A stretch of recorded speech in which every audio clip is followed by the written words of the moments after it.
अस्सलाम वालेकुम मेरे दिलवर भाई और उनकी अजीज़ बहनों, welcome back to my YouTube channel. तो जी आज हम बात करने वाले हैं दोस्त मतलब फ्रेंड। सबसे पहले कैटेगरी आती है स्कूल फ्रेंड की। जब एक छोटा बच्चा होश संभालता है, उसके माँ बाप उसके कमज़ोर कंधों पे 10 किलो बैग का बोझ ला देते हैं। शुरू में आपका स्कूल जाने का जरा भी दिल नहीं करता, लेकिन वक्त के साथ साथ आपके दोस्त बनना शुरू हो जाते हैं। फिर आप इन्हीं दोस्तों के साथ तपती गर्मी और जंगनुमा माहौल से गुजर कंटीन की एक आंटी की और एक सॉफ्ट ड्रिंक लेते हैं। और जब आप अपने मिशन में कामयाब हो जाते हैं और साथ ही स्कूल की घंटी बाज जाती है, फिर कंटीन से ली हुई मील को खाना किसी टास्क से कम नहीं होता। और यूं ही इन्हीं दोस्तों के साथ मेट्रो तक का सफ़र करते हैं और वक्त का पता भी नहीं चलता। और ये दोस्त वाकई नायाब होते हैं क्योंकि ये मुफाद परस्ती से पाक होते हैं। उसके बाद कैटेगरी आती है कॉलेज फ्रेंड की। जब आप ताज़ा मैटर कर लेते हैं, उसके बाद आपको कीड़ा तंग करता है। उस कीड़े का नाम है कॉलेज। कॉलेज को अगर हम एक बदमाशी का अड्डा कहें तो ये गलत नहीं होगा, क्योंकि ये ऐसी जगह है जहाँ पे आपके अंदर की बदमाशी का जज्बा और सिद्धू मूसेवाला के गाने सुन के अपने आप को सनी देओल से कम नहीं समझते और ये फड्डा करके खुश होते हैं और पूरा गैंग बुला के फखर ऐसे फील करते हैं जैसे इनसे बड़ा बदमाश पूरी दुनिया में नहीं।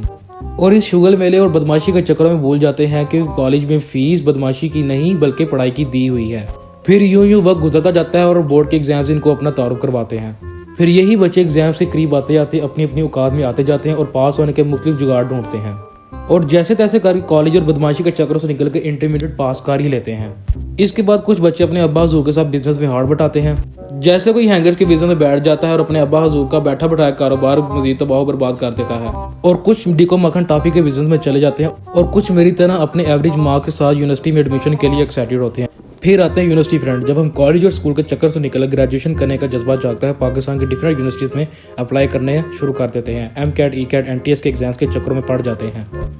खूब जलालत काटने के बाद आपका एडमिशन किसी न किसी यूनिवर्सिटी में हो जाता है और मुझ जैसे का वर्ल्ड क्लास यूनिवर्सिटी में होता। जब आप अपनी यूनि के माहौल देखने के लिए बेताब होते हैं। अगर आप खुशकिस्मती से एडमिशन टैड माहौल में हो जाता है तो आपकी फीलिंग्स बहुत हाई होती हैं। अगर आपका छड़े छाड़ लोंडो के यूनिवर्सिटी में एडमिशन हो जाता है तो आप से बड़ा मजबूर और लाचार बंदा कोई नहीं। फिर इसके बाद शुरू होता है दोस्तों का इमोशनल अत्याचार कि भाई जो यूनि गया है तेरे तो इर्द गिर्द बच्चों का हजूम होता होगा, लेकिन मजबूर आप अंदर का राज आप ही जानते हैं। यूनिवर्सिटी में आपका पाला पड़ता है हाई क्वालिटी के एनाकोंडा से, जो शक्ल पे बहुत वाह करते हैं लेकिन पीठ पीछे आपके उस जात की गाली देते हैं। अगर आप उनको सुन ले तो आपको अपने आप से नफरत हो जाए कि यार मैं कैसा बंदा हूँ। इन स्नेक से घबराने की ज़रूरत नहीं। ये लोग होते हैं जो 2 या 3 नंबर्स के पीछे अपने दोस्तों की मदद से टुगेदर कर देते हैं। एनाकोंडा के बाद बात की जाए तो TC मास्टर, ये ऐसा स्किल है जो इसमें माहिर होता है। वो 104 CGP के अगर कोई और GP होता तो वो इसको भी हासिल कर लेते। फिर आते हैं दी कंजूस फ्रेंड। इस पूरे टाइम पीरियड में आपका पाला जरूर पड़ता है कंजूस बंदे से, जिसका मकसद सिर्फ मुफ्त की रोटी फाड़ना है और अपनी जेब से पैसे निकालते हुए इनको तो ही लगती है। और अगर इनसे पैसों की डिमांड कर दी जाए तो ये अपना मुंह मस्किनों वाला बना दिए जाते हैं, जैसे इनकी विरासत से कोई हिस्सा मांग लिया हो। और हर हफ्ते कोई ना कोई चीज़ उधारा मांगने आ जाते हैं। अब बंदा इनकार करता हुआ अच्छा नहीं लगता। फिर उस बंदे का खाता खुलता है जब हम उसके इत्तफाकन उसकी बेबी पे पैसे उड़ाता देख लें और उस वक्त दिल करता है कि हम इस पे एटम बम फाड़ दें।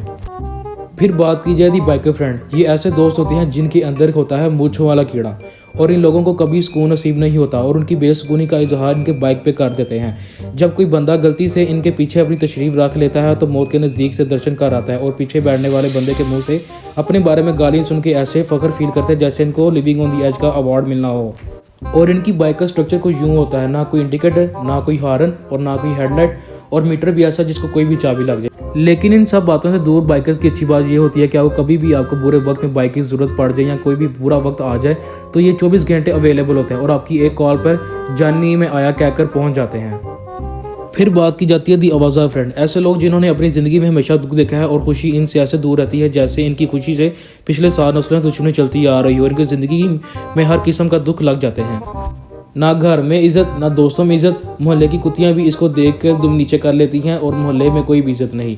लोग ऐसे पा रखे हैं जिनको सुन के सुनने वाले का दिल आवाज़ होना शुरू हो जाए। इन सब दुखों में थोड़ी सी खुशी लाने के लिए और ज़ात को अपनी लाइफ में लाते हैं, लेकिन वहाँ से भी जलील होकर और दुख पा लेते हैं। मतलब बहुत सारे दुखों में एक और दुख ऐड हो जाता है। फिर इनकी लास्ट स्टेज आ जाती है नशा और इसकी मदद से अपने आप को सुन करने की कोशिश करते हैं, लेकिन नशा भी कोई ख़ास असर नहीं करता। और फिर उसी नशे को गालियाँ निकाल कर चलते फिरते नजर आते हैं और अपने आप को कबीर से क्लाइंट समझते हैं और मौत को ऐसे ही याद करते हैं जैसे माँ अपने बेटे को। अगर आप भी इसी कैटेगरी में फॉल करते हैं तो आप कमेंट सेक्शन में बताइए ताकि आप तक एक मोटिवेशनल वीडियो पहुँच सके।